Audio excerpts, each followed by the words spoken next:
Hello, everyone. Good morning, good afternoon, and welcome to this fourth Consciousness and Reality Colloquium for this academic year.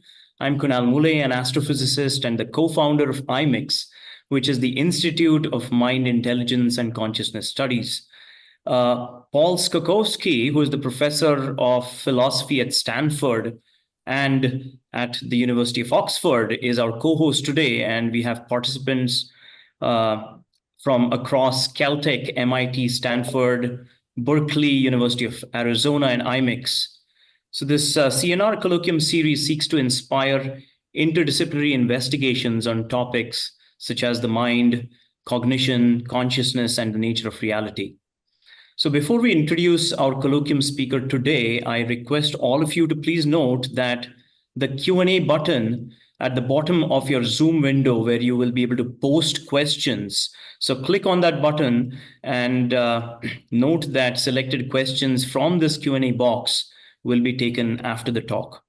One other quick note is that this colloquium is going to be having a slightly different format compared to the previous colloquia, in that there will not be any presentation slides today. So we need everyone's ears to listen in carefully to the lecture, okay? We are also going to make this more interactive and fun like we have in some of the past CNR colloquia. So you will see a poll button on the bottom of your Zoom window. Click on that button to answer two simple yes and no questions. So I'm going to launch this poll right away. I'm hoping you'll be able to see it. So hit launch. Okay, so there are two binary choice questions. The first one is, bat consciousness is distinct from human consciousness, yes or no? And the second question is, the mind cannot be reduced to physical processes. Yeah, so it's kind of directly linked with Thomas Nagel's work here. And I will announce the results of the poll at the end of the talk. I now request Paul to please introduce our esteemed speaker, Thomas Nagel. Thank you very much, Kunal. Thank you for inviting me, but especially for inviting Thomas Nagel, who he's been a huge influence on my work, but all work in philosophy of mind in the analytic tradition and beyond, actually, since his seminal paper in 1974. Welcome everybody to today's talk. My name is Paul Skokowski. I'm very excited and honored to introduce today's speaker, Thomas Nagel. Thomas Nagel is University Professor of Philosophy and Law at New York University. He has numerous awards and has honorary degrees from Oxford and Harvard, among others.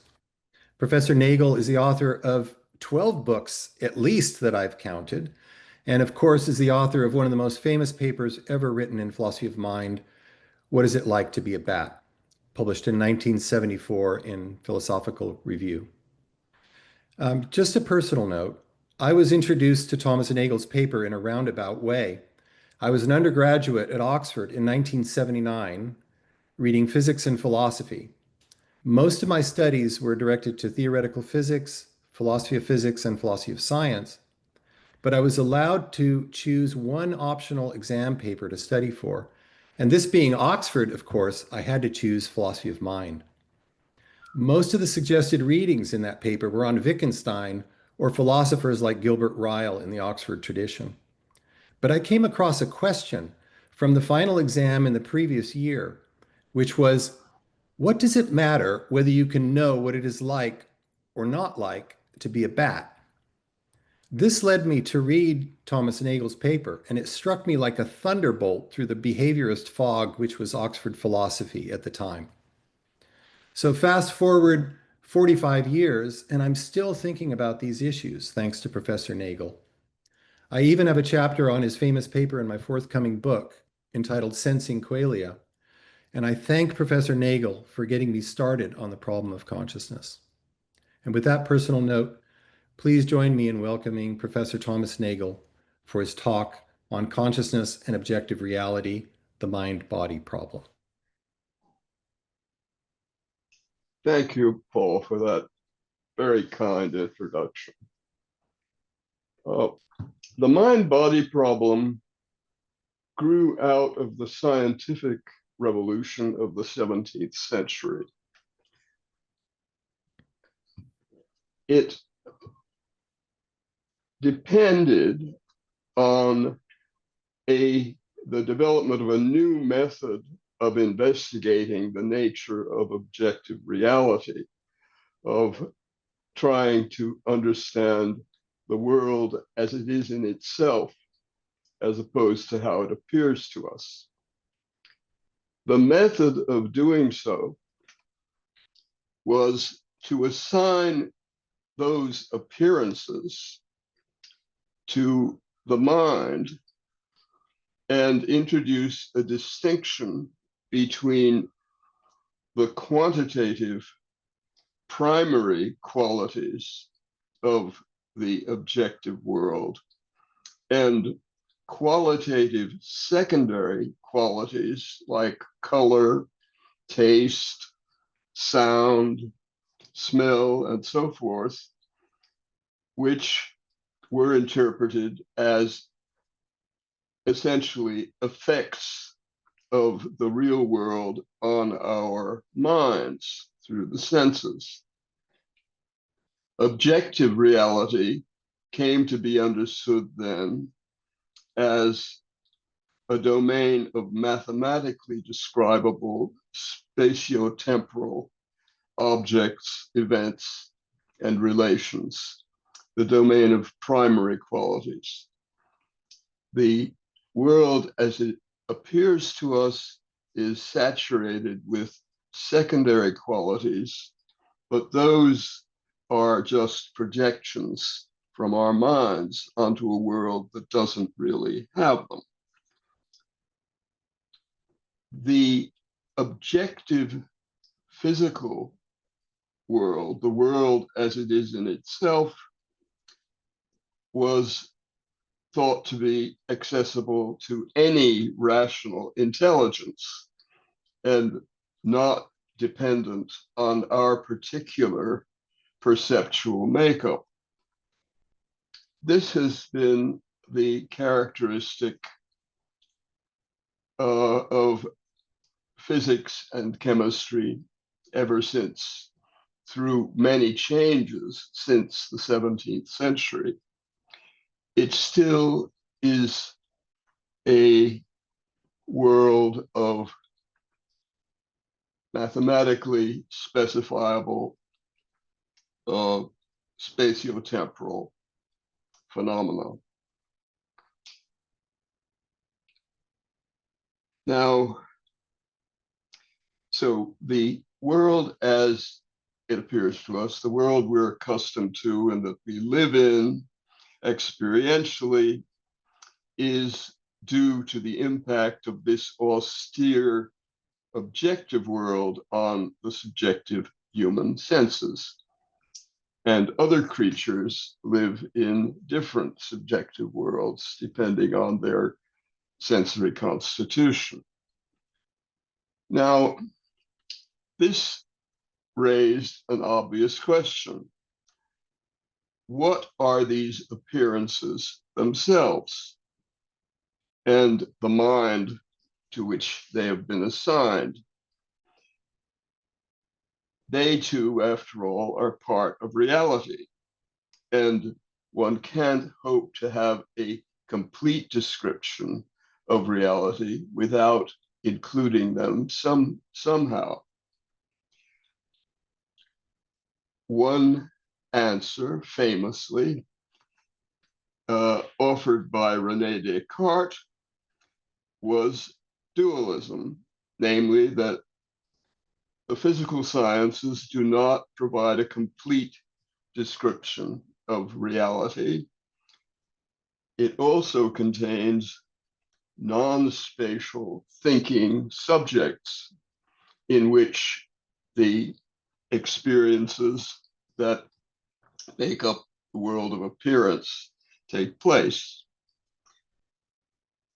The history of the mind-body problem since then consists largely of attempts to find alternatives to this dualistic conclusion, to reintegrate the mind into the objective physical world, which was initially defined by its exclusion.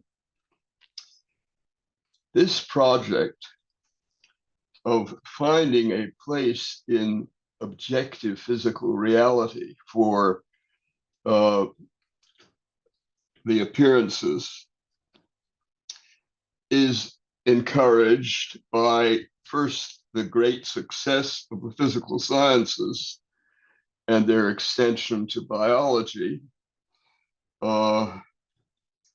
in explaining so much about the world, and by the fact that minds come attached to physical organisms and to the interactions between physical organisms and their physical environment. So the question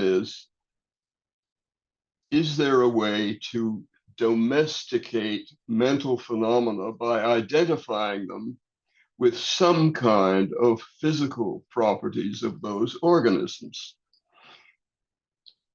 That way, one would preserve the completeness of the physical conception of objective reality as an account of everything, or at least potentially. Now, this project of what is technically called reduction of the mental to the physical has had several strands. One was behaviorism, or the analysis of mental states and processes in terms of dispositions to behavior or behavior under certain circumstances. But while behavior is physical and is intimately associated with mental states,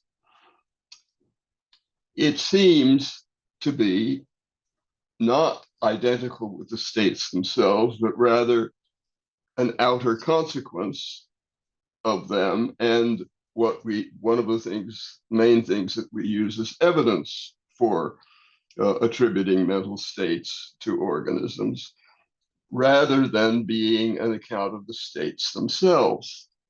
I mean, if you think of mental states like thirst, pain, vision, or hearing, obviously they have behavioral manifestations, and we very much depend on them in order to decide that a creature is in those states. But there's more to it than that. There is a way that the state feels from the inside.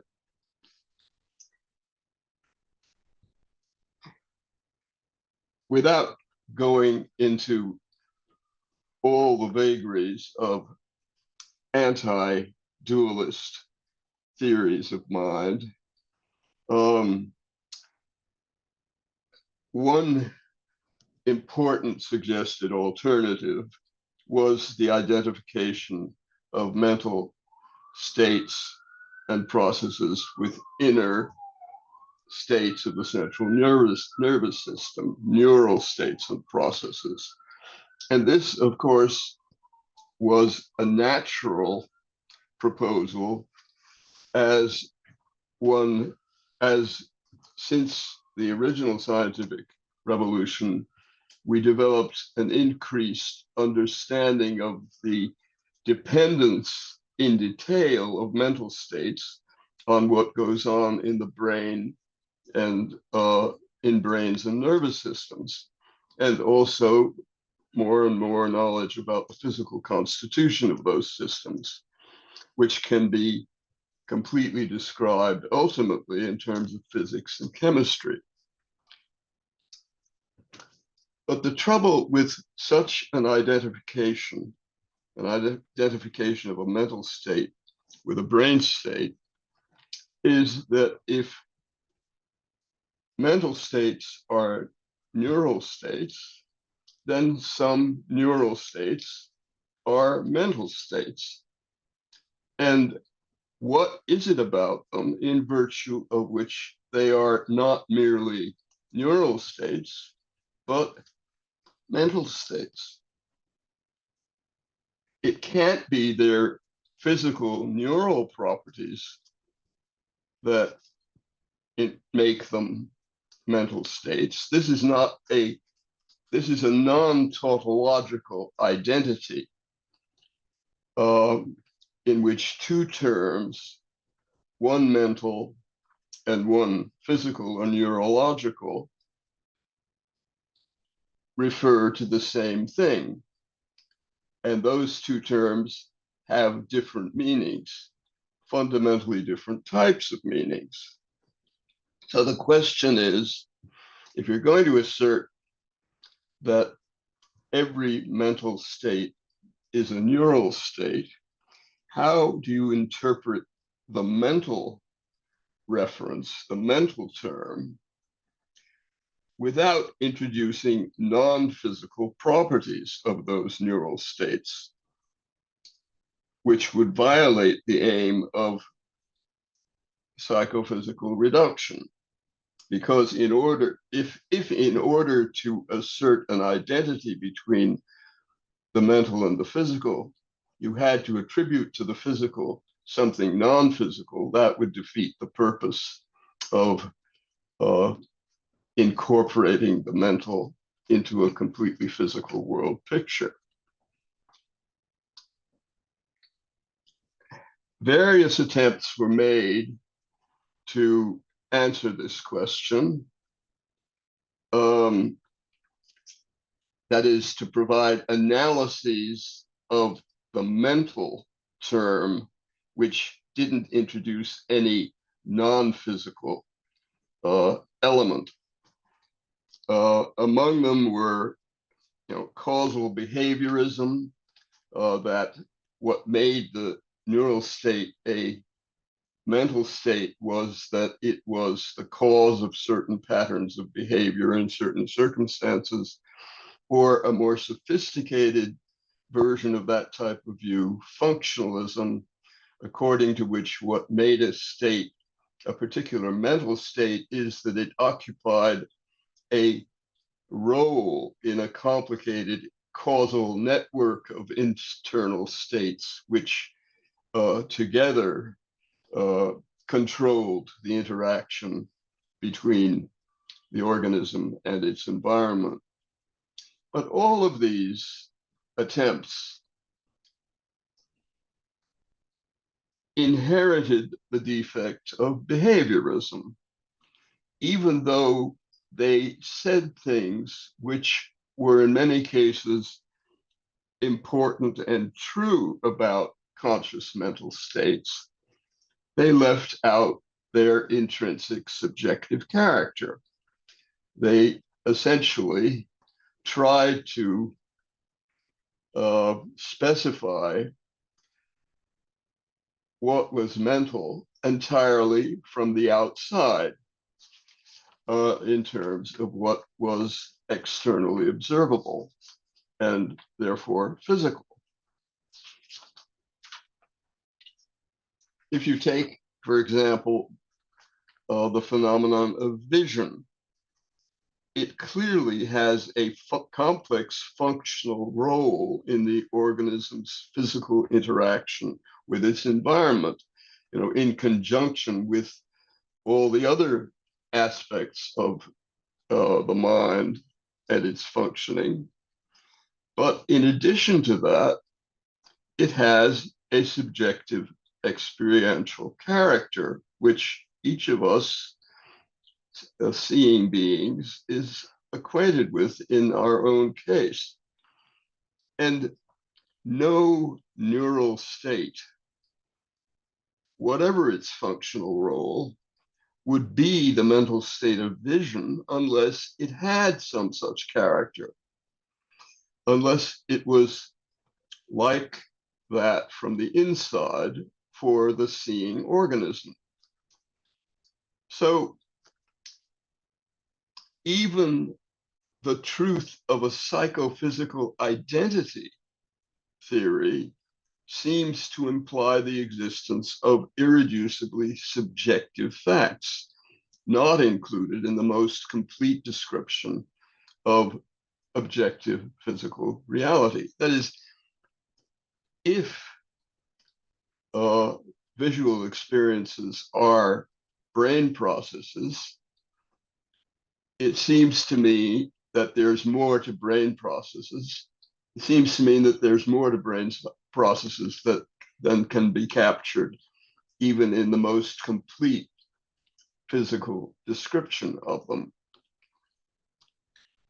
So the conclusion of this reading of the situation is that the prospect of the completeness of a physical conception of reality was doomed from the start by precisely what has given it its power, namely its transcendence of subjective points of view. You know, the progress of science since physical science since the 17th century depended on this austere mathematical conception of reality from which subjective appearances had been excluded. If that is so, there is more to animal organisms than what is included in even the most complete description of their behavior, physiology, and the underlying physics and chemistry.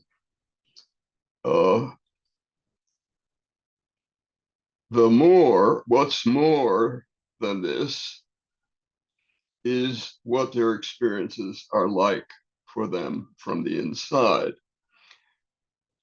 There is a vast variety of this kind of subjective point of view, even on our planet, though it is very hard to investigate for species not very close to us biologically.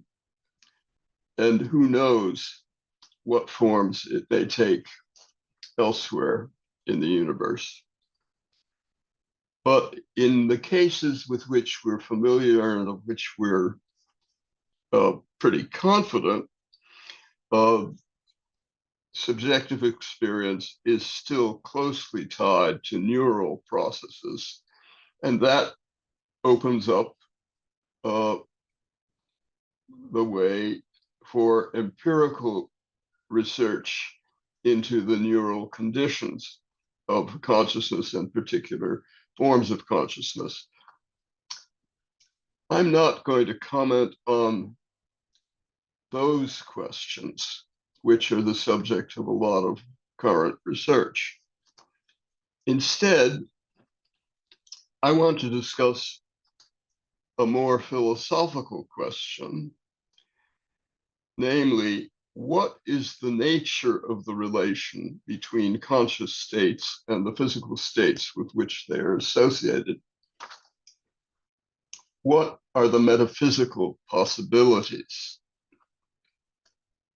It might seem that if one accepts the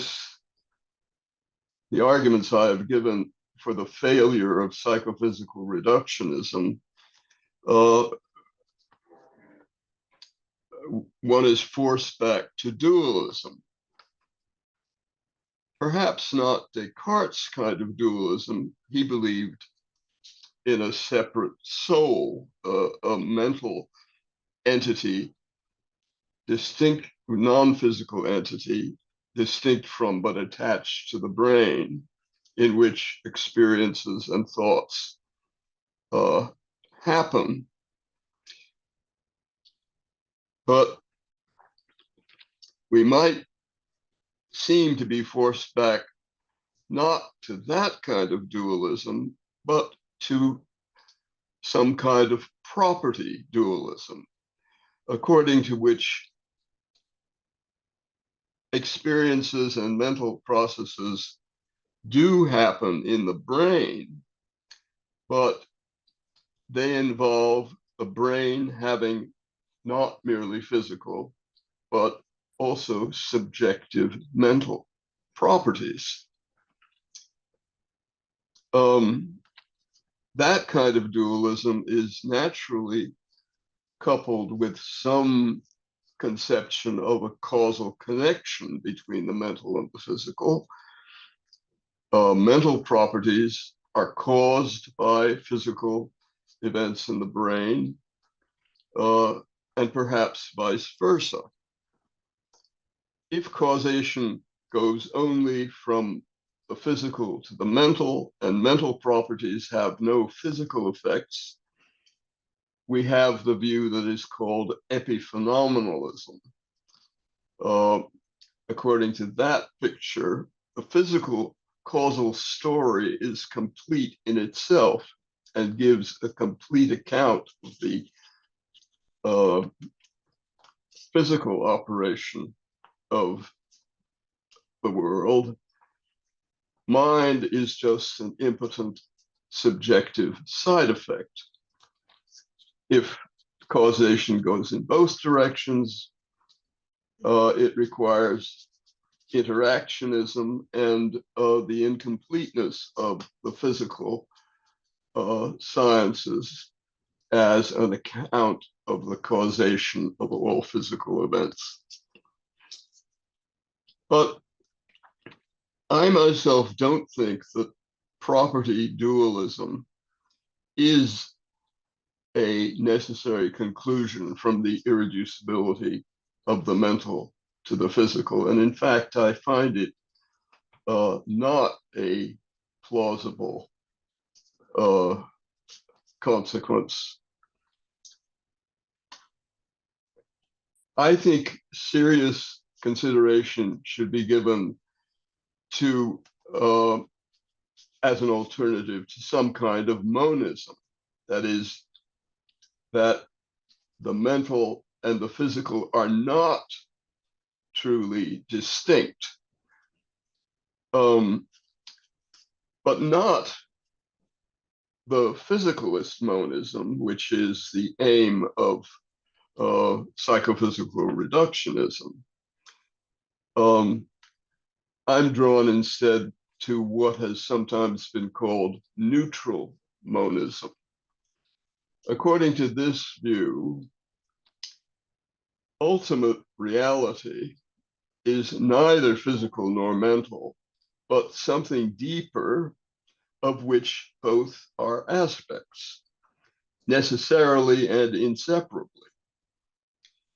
And this is something of which we have currently no conception. It's a pure sort of metaphysical or logical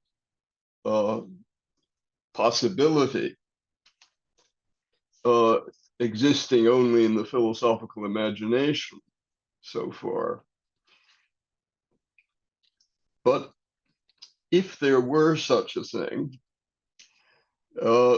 that would mean that the relation between the mental and the physical is not causal, governed by psychophysical laws, but necessary, a relation that follows from what conscious brain states really are. So the idea is that although the relation between consciousness and neural states seems contingent and not necessary, it's because we are referring to the same thing by different concepts, each of which is incomplete. One, the mental concept, identifying it from the inside, and the other, the physical concept, identifying it from the outside. But what we are actually referring to when we refer using either of these concepts is something which necessarily conjoins both types of property. I mean, just to illustrate with a simple example, other systematic relations can seem contingent, which turn out to be necessary when we discover the deeper nature of the things related. Take, for example, the correlation between the temperature and pressure of a gas at constant volume. That seems, taking just the ordinary concepts of temperature and pressure, to be a contingent correlation. But prior to the molecular theory of gases, it necessarily seemed contingent.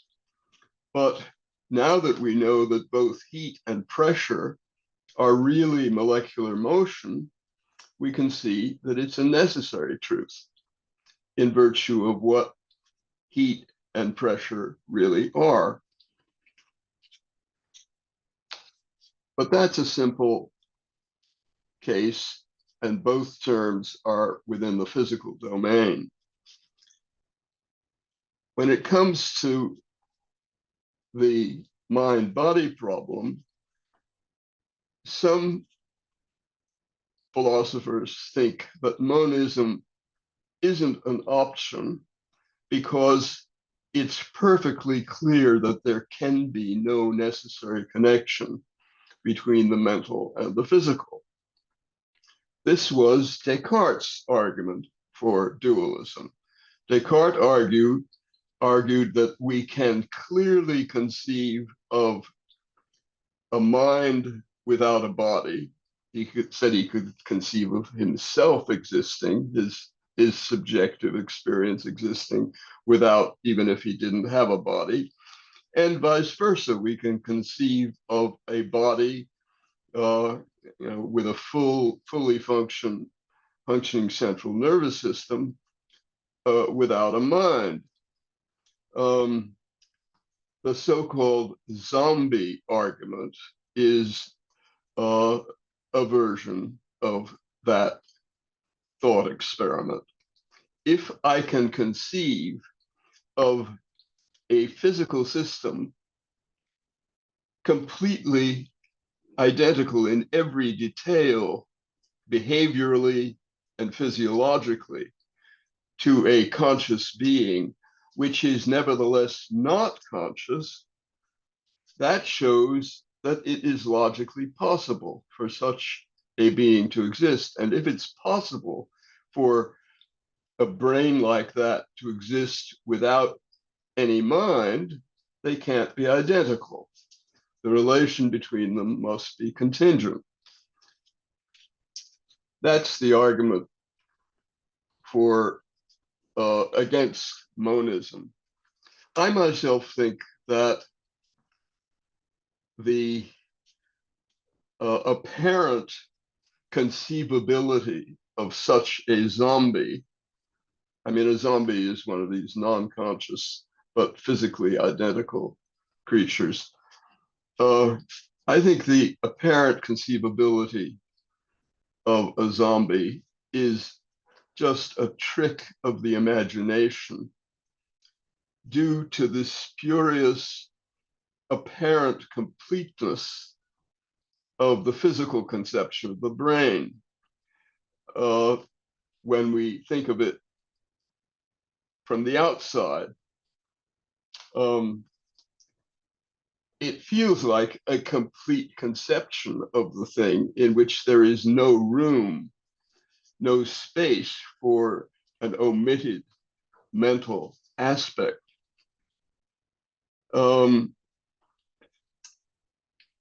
So in my view,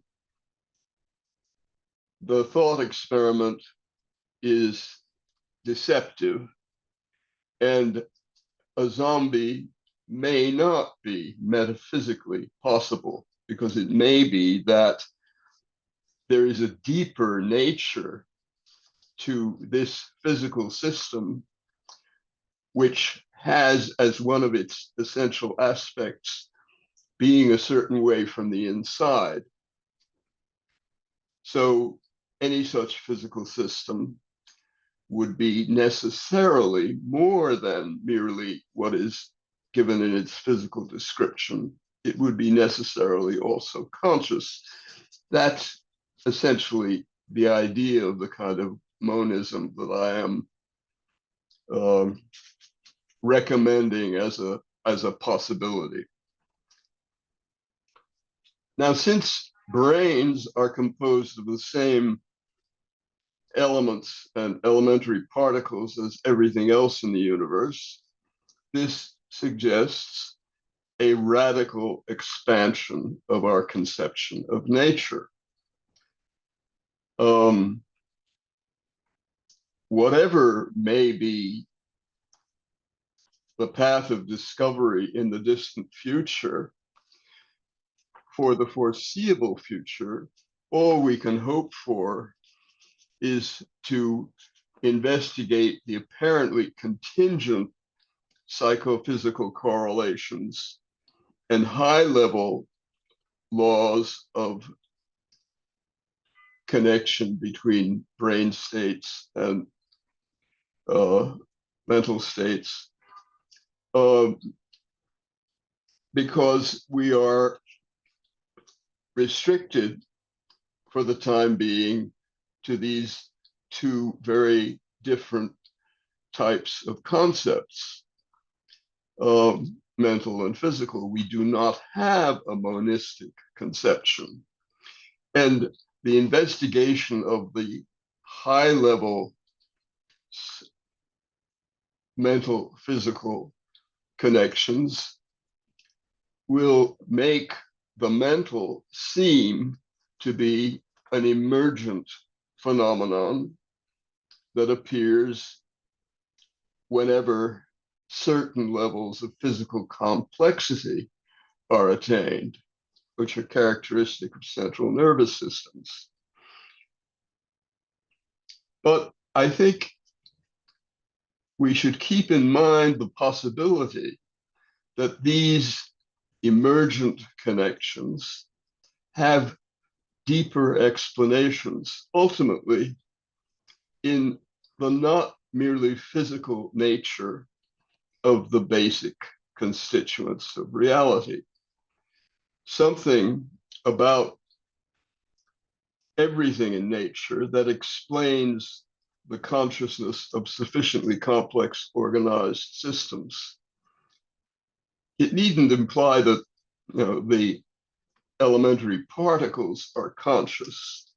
So it may be misleading to call it a form of panpsychism, but still, I think we have to keep in mind the possibility that there is something about the most basic elements of reality that makes the mental a fundamental aspect of the universe. Thank you.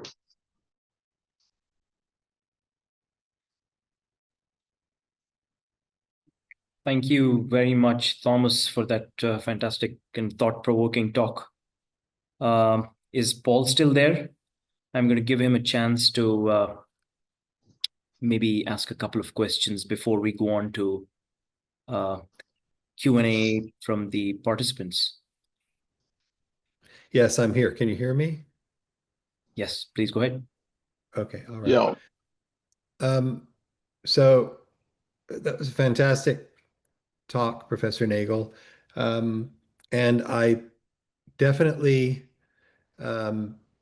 agree with you on a lot of points, including the way that you approach the zombie arguments. And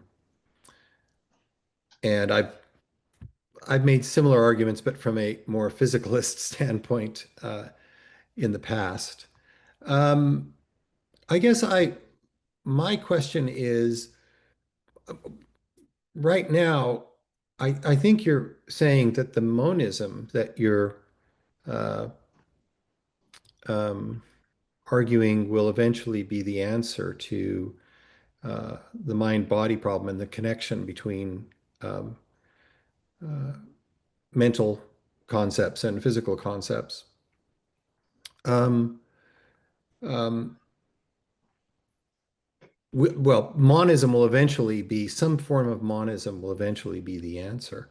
But it seems to me that you're saying that you're still unclear as to how the solution will come about and how we'll make this explanation. Um, and I guess I'm curious about that too.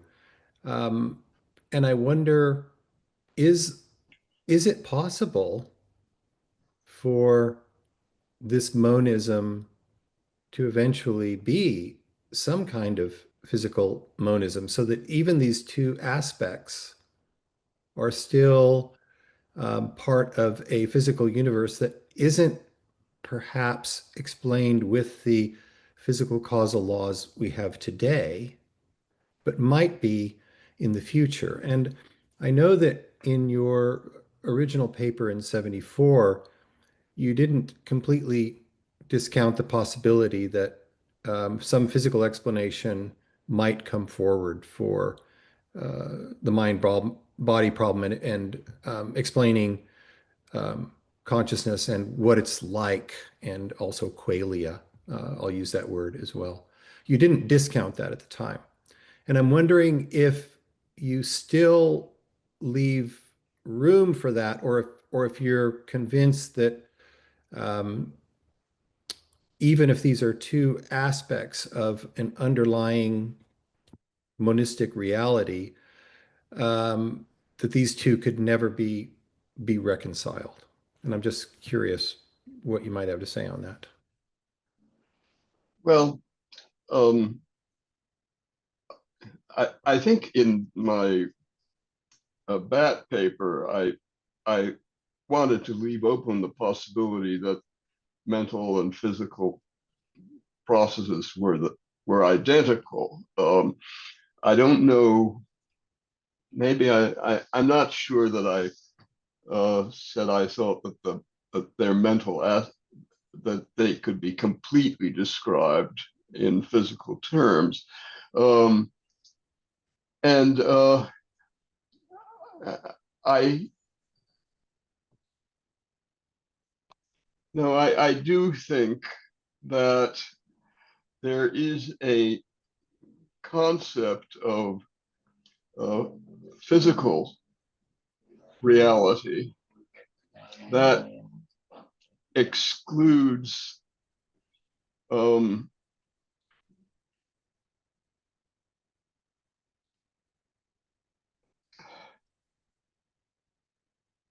qualities or features that are only accessible from a specific sensory point of view. And I can't see how there could be a reduction of the point of view specific aspects of the mental to something that was not didn't involve a point of view that was strongly objective in the sense that the physical is. But I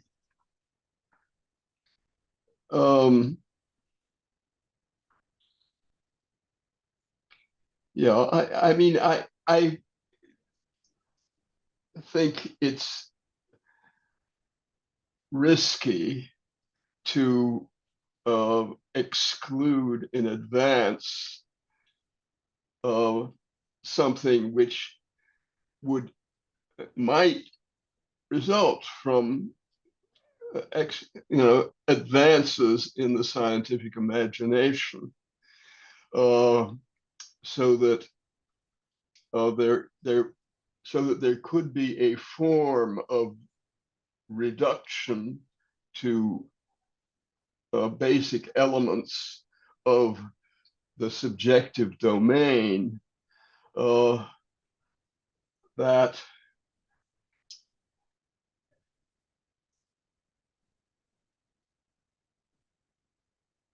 you know, but I don't. I'm sorry, I'm taking too long to answer this question. I think it's a very, very, very good puzzle, and I'm just doubtful that if in the future people were able to come up with some theory that explained both the physical and the subjective aspects of phenomena and experiential phenomena on the basis of some common element, that it would be right to call that common element physical. I still think that it probably would qualify as something which was neither mental nor physical. Sorry to take so long. No, thank you very much.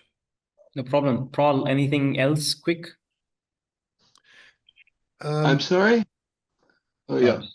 Question for Paul is this one quick thing you want to ask, and then we'll disclose the results of the poll and go to the Q&A.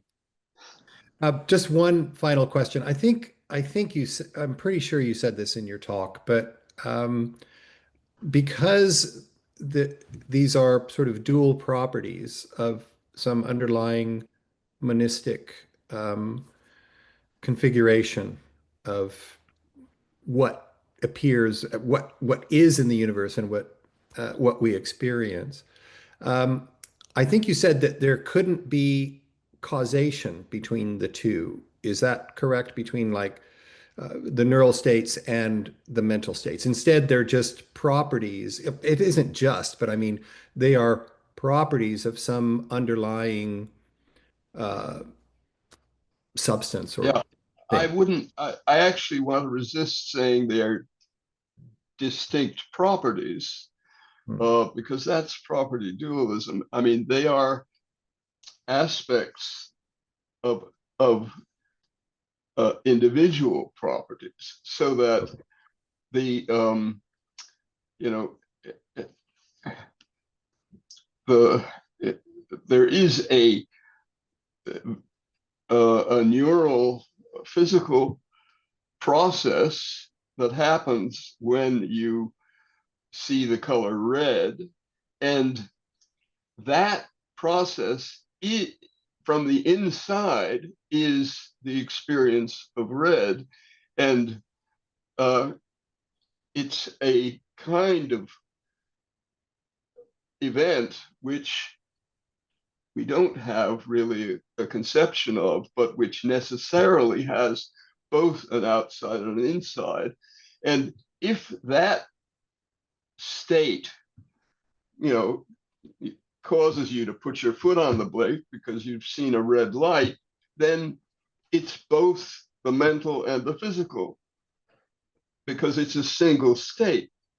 Okay. And they aren't causally related, but they may both have a causal effect.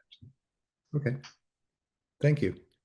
Excellent. Thank you so much, Thomas. I am happy to announce that there have been about 150 unique participants in this talk of yours, and this is the highest number of questions that we've received. It's about 23 in the Q&A box right now. So we probably don't have time to go into all of them, but before we go to the Q&A, I want to show the results of this poll, and I hope all of you are able to see this on the screen. Question number 1 was, bat consciousness is distinct from human consciousness. 63% of our participants said yes, 37 no. Second question was, mind cannot be reduced to physical processes. And it was kind of an even tie. 55% said yes, though, and 45% said no. So anyways, thank you everyone for answering that poll. I'm going to show one of these slides which has the questions so that Thomas could perhaps. How do I access it? I'm just going to share my screen right now. Give me 1 moment. Yeah, here it goes. Yeah, Thomas, are you able to see this? Yes, I see it. Yeah. Excellent. So one of the questions which was asked by Andrew Ingersoll from Caltech was, what is the connection between the irreducible subjectivity of consciousness and the conviction that we have free will? That's the first. Goodness. I'm not, I think that consciousness does play a role in our conviction that we have free will, because it feels to us when we make a choice as if it's being determined solely by our will, and that we aren't being compelled to do it. But I actually think that these problems are independent of one another, and that one could be a believer in the irreducible subjectivity of consciousness without believing in free will. So I wouldn't make too strong a connection between the two. All right, thank you. The next question is, let's just go very quickly sequentially, if we can do this. Yeah, that's the second one. We'll quickly take this one. Is there something about non-physical mental states which makes them inherently unquantifiable? If so, is introspection our only tool, or is there a potential future in which such processes could be studied within the scientific tradition? Yes. Oh, definitely. I think that the fact that subjective experience has qualitative properties doesn't mean that it doesn't also have quantitative and structural properties. And I think that we can learn a great deal about experience, not only our own, but that of creatures very different from ourselves in quantitative and structural terms. And in fact, that may be the route to a much better understanding of the relation between the mental and the physical. I mean, I think that the mental is very much subject to scientific investigation. And for example, people who study the experiences of, study the phenomena of bat echolocation have been able to learn a great deal about the structure and quantitative features of a bat's experience in using sonar. And that doesn't depend on being able to imagine it from the inside. So yes, quantitative investigations of experience are definitely possible. Excellent. Again, we apologize that we won't be able to take all the questions. So I'm going to highlight one of these again, the fourth one. Thomas, if you're able to see this. How do we understand the physical or physical properties? More generally, to what extent do we need a minimally satisfying characterization of the term physical in order to adequately address issues such as the mind-body problem, psychophysical reductionism, and the role of the mental in a physically causally closed world? It's by Ricardo Silvestre. Well, I think, I mean, I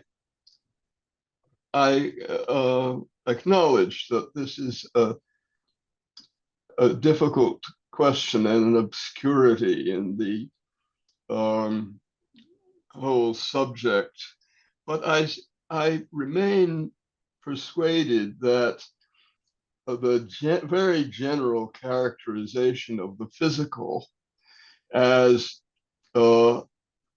a quantitative and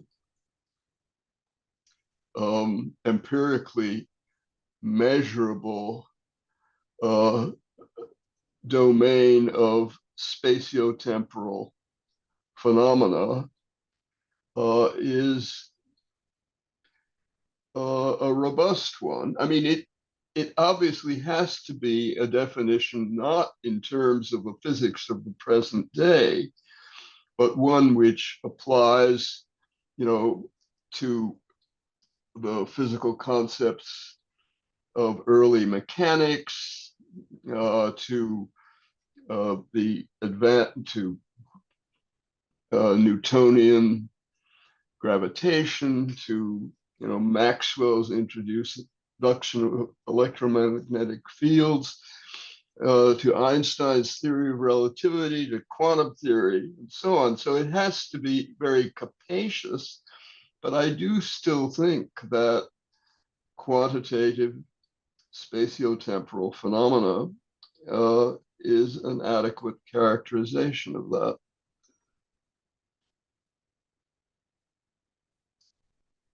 Okay. Excellent. We'll take both of these questions, which seem interesting.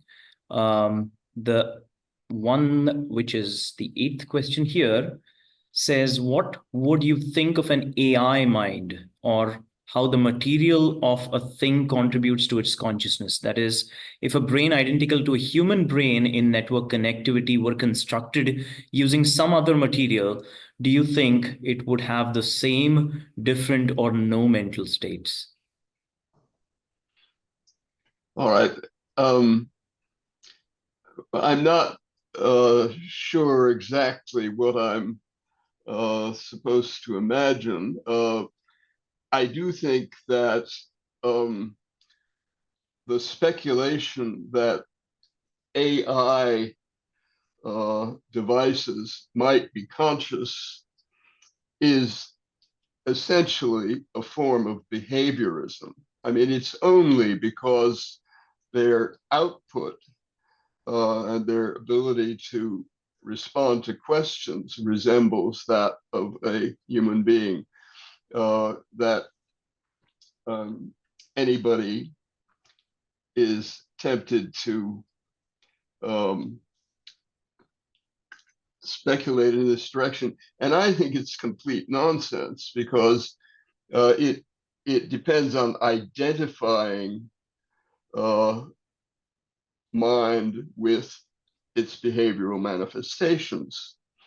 And it's obvious to me that much more than that is necessary, because mental processes are inside and not simply the external evidence.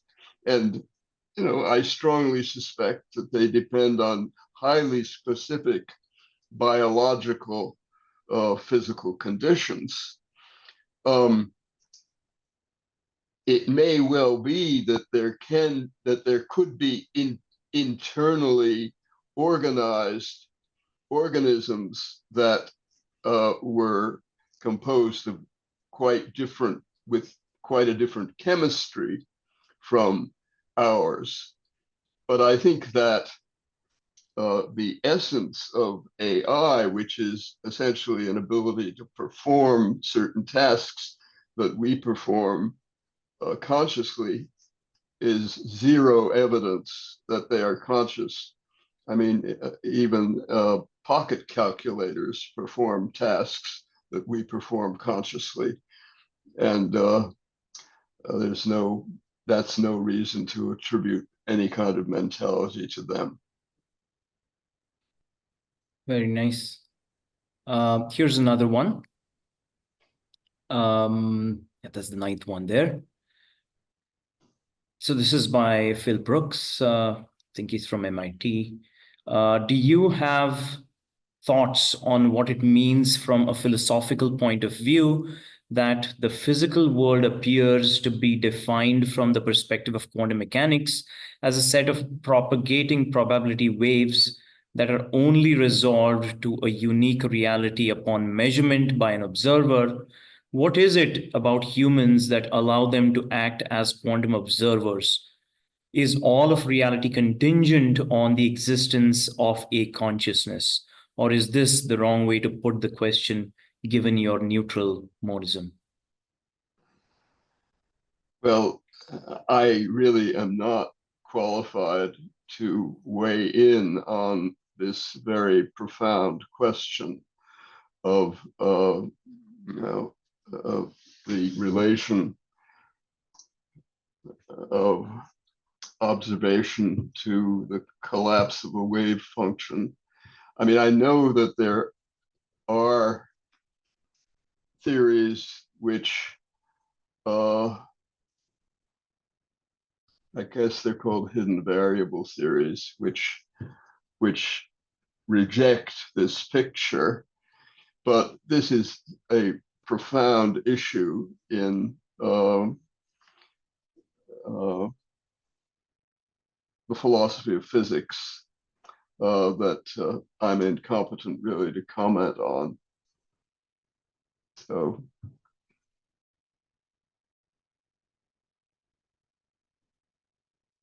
All right, thank you.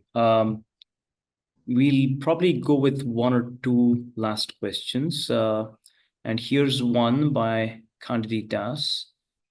I know him as a speaker on BBC.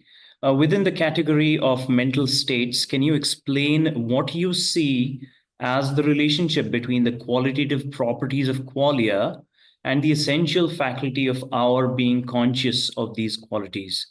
In a sense, is there a need to be more analytical in distinguishing the particular characteristics of the faculty of subjective experience and the qualities that we are subjectively conscious of? Kandi has another question. Have you explored the form of psychophysical monism suggested in various Indian schools of philosophy? So a couple of questions here. Wait, could you put the question up again?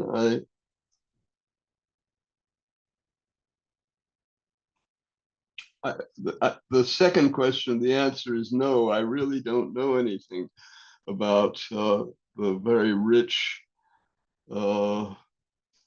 field of Indian philosophy. I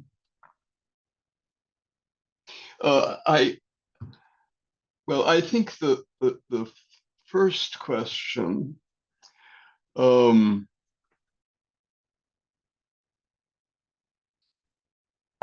not sure whether you're asking, you may be asking about the relation between our consciousness and the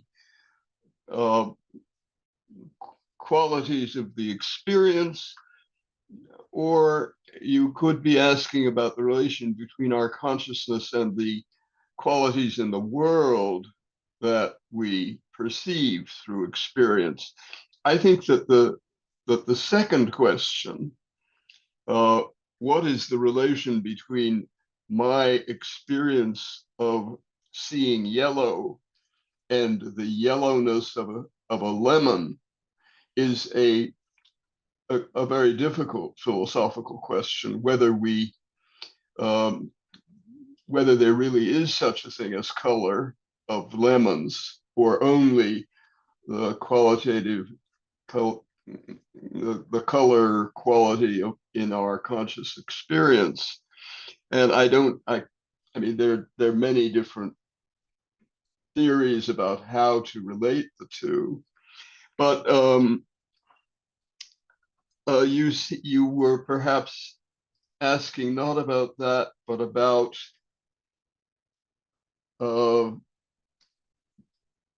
relation between consciousness and the qualia of conscious experience. I'm not sure what problem you have in mind. I mean, there is the problem of how these are related to a subject. They are present to a subject, present within the experience of a subject, and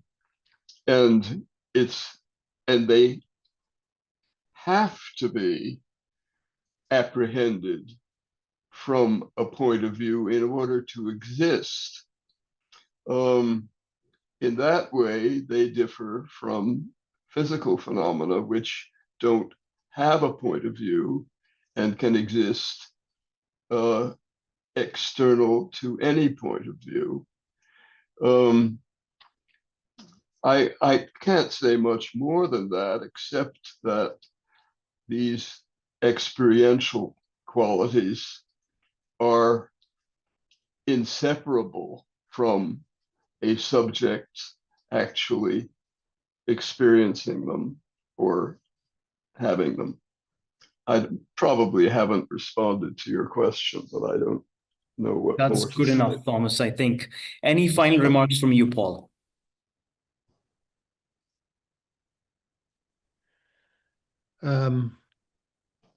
Not really. I mean, I just really enjoyed the talk and the answers to the questions. It So was very nice. I personally liked it very much. May I, My takeaway was that we need to find a common substrate which explains the mental as well as physical, which seems to be a very fascinating research problem to me. But thank you, Thomas. Sorry, any final remarks by from the you? way, do you know about these forms of monism in Indian philosophy? There must be, surely. Paul, have you heard of any of this? no, I I'm don't. not an Indian philosophy scholar, but Uh, I'm familiar with monism from Spinoza and yes. then more modern defenders. And I think it's really an intriguing possibility. Okay. Well, thank you uh, for all the comments and questions, and thank you. I have had a very enjoyable. Excellent. I'm just going to make one final announcement is that the next colloquium in the Consciousness and Reality series will be held on 28th of May. It will be delivered by Emmanuel Stamantikis from the University of Cambridge. So stay tuned for more information on that. And in closing, again, I would like to thank you, Thomas, for that fantastic talk. And I'm sure we're going to carry forth even beyond this talk many of the ideas that you've presented. It's great food for thought. I would like to thank our co-host, Paul Skogowski, and all organizers and participants who made this event possible. So have a great day, everyone. Thanks. Thanks, Thank you. Kunal.